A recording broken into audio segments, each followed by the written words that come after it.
Like ಕೊಟ್ಟು ಒಂದು follow ಮಾಡಿ ಶೇರ್ ಮಾಡ್ರ. ಲೋ ಮಚ್ಚ, ನಿನ್ನ ಎಕ್ಸಾಮ್ ಅಲ್ಲಿ ಒಂದು ಕ್ವಶನ್ ಬಂದಿತ್ತಲ್ಲ, ರಾಣಿಯ ಒಡವೆ ಕದ್ದವರು ಯಾರು ಅಂತ. ಅದಕ್ಕೆ ಏನಂತ ಆನ್ಸರ್ ಬರ್ದ್ರು? ಮಚ್ಚ, ನಾನು ರಾಜ್ಕುಮಾರ ಅಂತ ಬರ್ದೆ. ನೀನು ರಾಜ್ಕುಮಾರ ಅಲ್ಲ ಕಣ, ಅದಕ್ಕೆ ಆನ್ಸರ್ ಬೇಟೆಗಾರ. ಹೌದಾ? ನೀನೇನಂತ ಬರ್ದೆ ಮಚ್ಚ?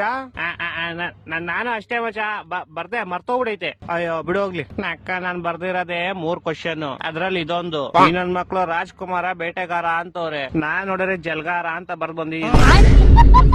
ಇಂಥ ಜನ ಎಲ್ಲಿ ಸಿಗ್ತಾರೆ ನಿಮ್ಗೆ? ಹೊಡಿರಿ ಚಪ್ಪಾಳೆ, ಹೊಡಿರಿ. ಮಚ್ಚ, ಕೊನೆಗೂ ಫೆಬ್ರವರಿ 14 ಬಂದೇ ಬಿಡ್ತ ಮಚ್ಚ. ನಾನ್ ಈ ವರ್ಷನೂ ಸಿಂಗಲ್ ಮಚ್ಚ. ಬಿಡ, ಯಾಕ ಹುಡುಗಿ ತರ ಅಳ್ತಿಯಲ್ಲಿ? ಮಚ್ಚ ಮಚ್ಚ, ನಾನ್ ಹುಡುಗಿಯಾರು ಉಟ್ಬಿಡ್ಬೇಕಾಗಿತ್ತು ಮಚ್ಚ. ಹುಡುಗ ಆಗಿರೋದ್ ಖುಷಿ ಪಡಲಿ. ಯಾಕ ಮಚ್ಚ? 5 ರೂಪಾಯಿ ರೋಸ್, 5 ರೂಪಾಯಿ ಚಾಕ್ಲೇಟ್, ಟೆಡಿ ಬಾರ್ ಕೊಟ್ಬಿಟ್ಟು ಒಂದೆರಡು ಶಾರ್ಟ್ ಹಾಕ್ಬಿಟ್ಟು ಹೋಗ್ಬಿಟ್ಟಿದ್ರೆ ನಿಂಗೆ. ಹ್ಞೂ ಮಚ್ಚ, ಆದ್ರೂ ನಾನ್ ಸಿಂಗಲ್ ಅಲ್ಲ ಮಚ್ಚ.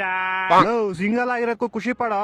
ಯಾಕ ಮಚ್ಚ? ನೀನ್ ಚಾಕ್ಲೇಟ್ ದಿವಸ ಚಾಕ್ಲೇಟ್ ಕೊಟ್ಟು, ಟೆಡಿ ದಿವಸ ಟೆಡಿ ಕೊಟ್ಟು, ರೋಸ್ ದಿವಸ ರೋಸ್ ಕೊಟ್ಟು, ವ್ಯಾಲೆಂಟೈನ್ಸ್ ಡೇ ದಿವಸ ಬಾ ಆಚೆ ಹೋಗೋಣ ಅಂದ್ರೆ ಅವಳು ಏನಂತಾಳೆ? ನಮ್ಮ ಅಪ್ಪ ಬೈತವ್ರೆ, ನನ್ನೆಲ್ಲೋ ಆಚೆ ಬಿಡಲ್ವಂತೆ. ನಮ್ಮ ಅಪ್ಪ ಬಂದ್ರು ಮಾಡ್ತಿಂತಾಳು ಅಂತ ಕಟ್ ಮಾಡ್ತಾಳೆ. ಮತ್ ನಮ್ಗೆ ಹಿಂಗೆ ಬೆಸ್ಟ್ ಅಂತ್ಯ. ಮನೇಲಿ ನೋಡೋವರೆಗೂ ಹಿಂಗೆ ಬೆಸ್ಟ್. ಒಬ್ಬ ಪೇಷಂಟ್ ಒಬ್ಬ ಡಾಕ್ಟರ್ ಹತ್ರ ಹೋಗ್ಬಿಟ್ಟು ಹೇಳ್ತಾನೆ, ಡಾಕ್ಟ್ರೆ ಸೊಂಟ ತುಂಬಾ ನೋವ್ತಿದೆ, ಒಂಚೂರು ಚೆಕ್ ಮಾಡಿ. ಡಾಕ್ಟರ್ ಕೇಳ್ತಾನೆ, ಇಷ್ಟೊಂದು ನೋವು ಹೆಂಗಾಯ್ತು? ಅದಕ್ಕೆ ಪೇಷಂಟ್ ಹೇಳ್ತಾನೆ, ನಾನ್ ನೈಟ್ ಶಿಫ್ಟ್ ಮುಗಿಸ್ಕೊಂಡು ಬೆಳಗ್ಗೆ 8 ಗಂಟೆಗೆ ನಾನ್ ಮನೆಗೆ ಹೋದೆ. ಹೋಗ್ ನೋಡಿದ್ರೆ ನನ್ನ ಹೆಂಡತಿ ಬೆಡ್ರೂಮ್ ಇಂದ ಏನೋ ಸೌಂಡ್ ಬರ್ತಾಯಿತ್ತು.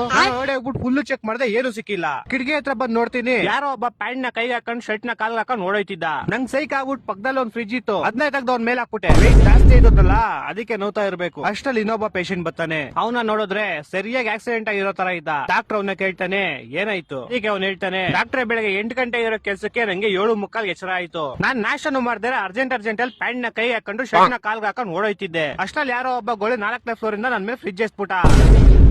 ಡಾಕ್ಟರ್ ಇದನ್ನ ಕೇಳಿ ಶಾಕ್ ಅಲ್ಲಿ ಇರ್ತಾನೆ. ಅಷ್ಟ್ರಲ್ಲಿ ಇನ್ನೊಬ್ಬ ಪೇಷಂಟ್ ಬರ್ತಾನೆ, ಅವ್ನಿಗೂ ಕೈ ಕಾಲೆಲ್ಲ ಫುಲ್ ಗಾಯ ಆಗಿರುತ್ತೆ, ನೋಡಿದ್ರೆ ಸೇಮ್ ಆಕ್ಸಿಡೆಂಟ್ ಆಗಿರೋ ತರ ಇರುತ್ತೆ. ಡಾಕ್ಟರ್ ಕೇಳ್ತಾನೆ, ಇವಾಗ ನಿಂಗೇನಪ್ಪ ಆಯ್ತು? ಏನಿಲ್ಲ ಡಾಕ್ಟ್ರೆ, ನಾನ್ ನನ್ ಪಾಡಿಗೆ ಫ್ರಿಜ್ ಅಲ್ಲಿ ಆರಾಮಾಗಿ ಕುತ್ಕೊಂಡಿದ್ದೆ. ಯಾರೋ ಒಬ್ಬ ಗೋಳಿ ಮಗ ಫ್ರಿಜ್ ನ ತಗ್ಬಿಟ್ಟು 4ನೇ ಫ್ಲೋರ್ ಇಂದ ಕೆಳಗೆ ಎಸ್ಬಿಟ್ಟ.